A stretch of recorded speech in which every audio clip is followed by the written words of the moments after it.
आदरणीय दर्शकबिन नमस्कार। इन्टरभ्यू नेपालमा तपाईँलाई स्वागत गर्न चाहन्छु। म कार्यक्रम प्रस्तुता हरि पौडेल। आजको हाम्रो विशेष संवादमा हामीले भुटानबाट आउनुभएका भुटानको संसदका सांसद हुनुहुन्छ, नेसनल एसेम्ब्ली अफ भुटानका मेम्बर अफ पार्लियामेन्ट अनरेबल दुप्थ, तपाईँलाई कार्यक्रममा स्वागत छ। नमस्ते। नमस्ते। तपाईँ कति दिन भयो नेपालमा आउनुभएको?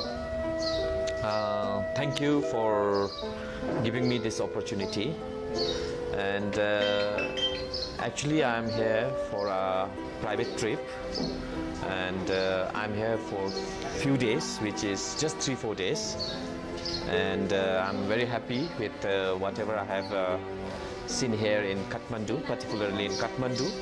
And for last 2 days I thoroughly enjoyed my stay here. I met with amazing people, including yourself, and I met with few MPs and also senior bureaucrats. It's a wonderful opportunity for me to learn about Nepal and understand Nepal more, and in fact this is my first time coming to Nepal, and I'm very happy to be here. Thank you for giving me this opportunity again. That's nice. Honorable Duptop, can you tell us about the Parliament of Bhutan? Parliament system, how many members are there? Thank you. Bhutan started democratic system only in 2008. And that was against the will of the people. Bhutan started democratic system because our king wanted a democratic system, not because the people wanted a democratic system. So in 2008, democracy was started because of our king's initiative, and I was a lucky candidate. So I got elected when I was not even 30 years of age. So since 2008, I have continued to serve my constituency until today. And we have 2 houses in the parliament. It's called National Council and National Assembly. National councils are independent candidate. They are not elected based on the party. They are elected from 20 districts of Bhutan and 5 directly appointed by His Majesty. Yes. And in the lower house, which is National Assembly of Bhutan, we are 47 of us. Yes. And we are all based elected based on the party voice. Mm-hmm. But it is a bit different system from Nepal and India, because we have 2 rounds of election. Yeah. We call it primary round of election and general round of election. Yes. For the National Assembly, not for the National Council. Mm-hmm. For the National Assembly, during the primary round, many parties could participate. Yes. In which only 2 parties, the highest scoring of votes, will be contesting in the general round, where we choose our government and the ruling party. Mm-hmm. So in the primary round we had 4 or 5 parties contesting. Yes. And in the general round we have only 2 parties will contest in the general round. So out of 47, whoever wins more than 24 seats, they become the ruling party, and then the rest of the MPs will remain as a opposition party. So, Mr. Duptop, we came to know that you were in bureaucracy before you entered politics. Is that true? Not exactly. I never worked with the bureaucratic system before I joined politics. Right after my graduation in 2002, in early March, I graduated from the college from Bhutan. After that, I joined a government corporate office, and then I worked with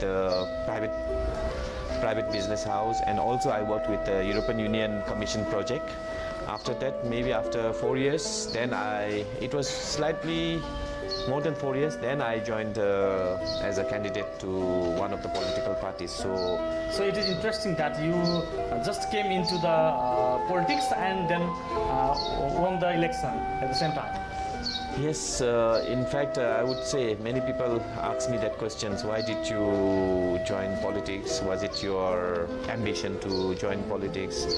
I kind of tell them that it wasn't my ambition to join politics, because when I was a college student, we never had something like a democratic system. So in 2008, by then, when His Majesty wanted people's participation in the governance, so I took this as an opportunity, because it gives us a platform to serve your people and your country.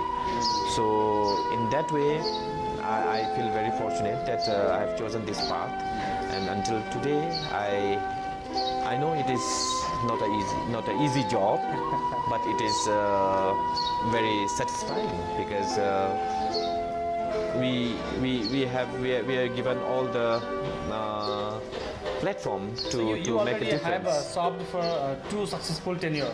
Yes, that's what Now it's the 3rd time. This in is Parliament. my 3rd time in the National Assembly of Bhutan in our country, parliament. So in Bhutan, I heard that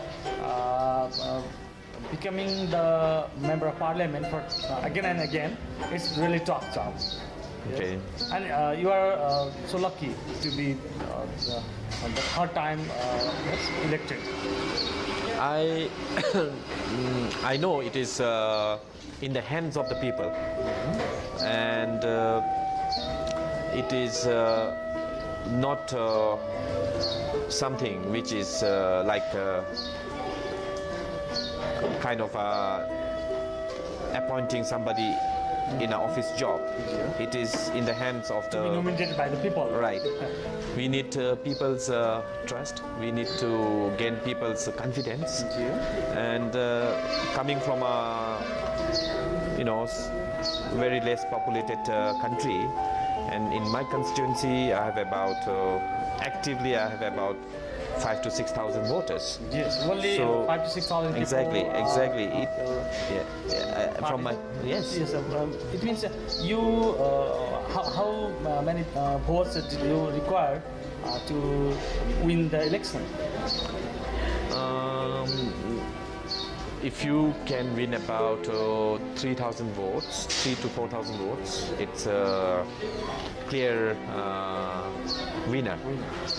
But when I mention it's a small voter-based constituency, it doesn't mean that it's a very easy election. Especially, I think when you have a small number of voters in few thousands, that's where the challenges are, because everything sometimes turns out to be very personal. People expect you to know them personally, and if you make a mistake, if you do not do well, overnight almost entire voters are kind of convinced, okay, he's not a good leader. So there are advantages representing a few electorate, but at the same time there are big challenges when you are trying to represent a very small voter-based constituency.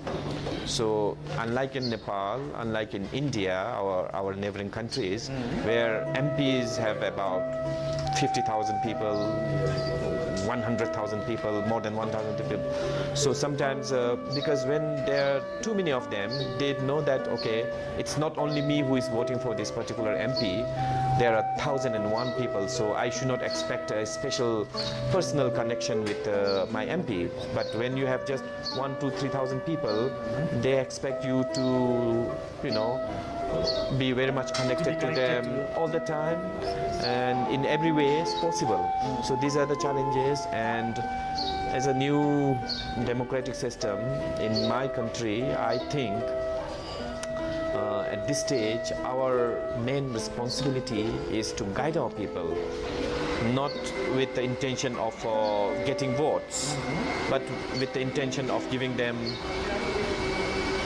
proper understanding of democratic system. So that is vital at this stage. And what I have done for last so many years is I try to tell my people these are the fundamental fundamental values in a democratic system. If we make mistakes, if we do not understand how our democratic system works, then it will be very difficult for us to change after so many years. So we are at the initial stage of setting up a very good, clean, democratic system. So that is what we all try to do in Bhutan, actually, as a people's representative. We want to know that who can enter into the politics of Bhutan. Basically, in other countries, there is not necessity of academic qualification. But I heard that Bhutan is the country where academic qualification matters.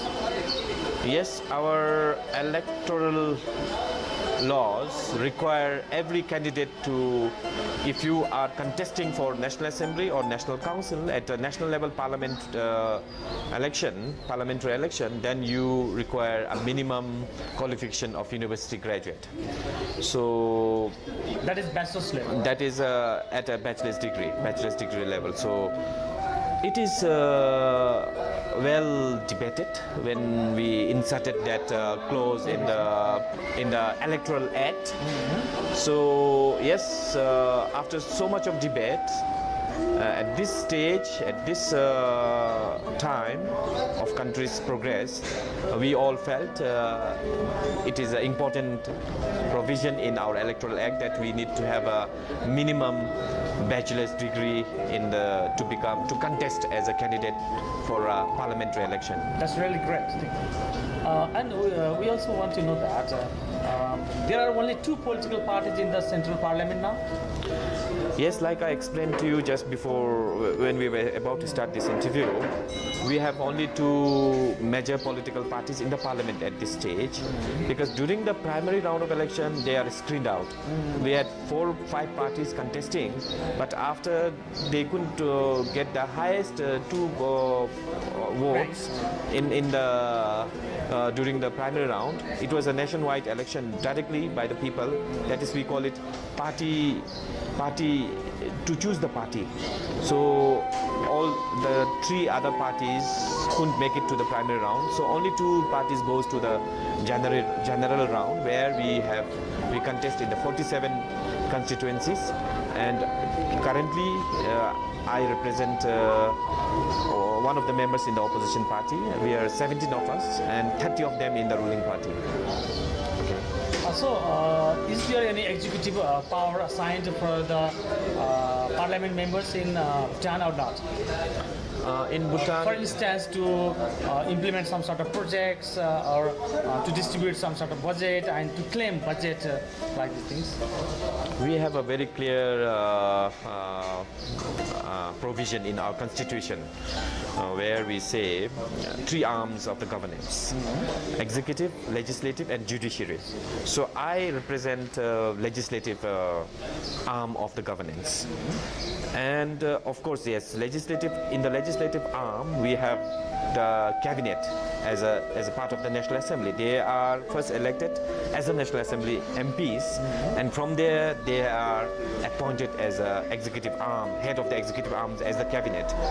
But as a member of parliament, our National Assembly Act says we do not directly form part of the executive, but we have a very important role because we play the oversight role for the executive. So in fact our constitution says parliament is the supreme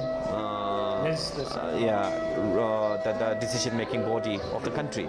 So even the executives, we have the oversight body, we have the oversight responsibilities over the executives. So in that way, when the policies, the plans, the activities are being implemented by our executives, so we play the oversight roles, whether the budgets are being allotted accordingly in line with the rules, in line with the regulations, in line with the guidelines. So whether all the activities are being implemented, so that is our oversight functions. We are not directly part of the executive. Honorable, I want to ask you some sort of question that might, if you don't like to answer, you can reject these questions. Okay. For instance, India is the largest neighbor of our South Asian countries. Yes, we have this partner, and it is also our neighboring country, both for Bhutan and Nepal. Okay. And it is often criticized for its active role in decision-making process in other countries. Do you personally feel such type of influence in your country? Yes, because in Nepal, it is often criticized that India is trying to implement or inject its ideas even in the constitution as well. India, being our oldest friend and one of the most reliable, trusted friend, we always regard India as a very, very trusted friend. And then, despite so many things, we still believe in Bhutan that India has done so much for Bhutan, and especially when it comes to development, infrastructures and developmental activities, they have generously supported every we have something called 5-year plan. I think even Nepal has something called 5-year plan. So every 5-year plan we get a very good support from the government of India. India also provides some sort of grant as well. Yes, right? yes, that's exactly what I mean.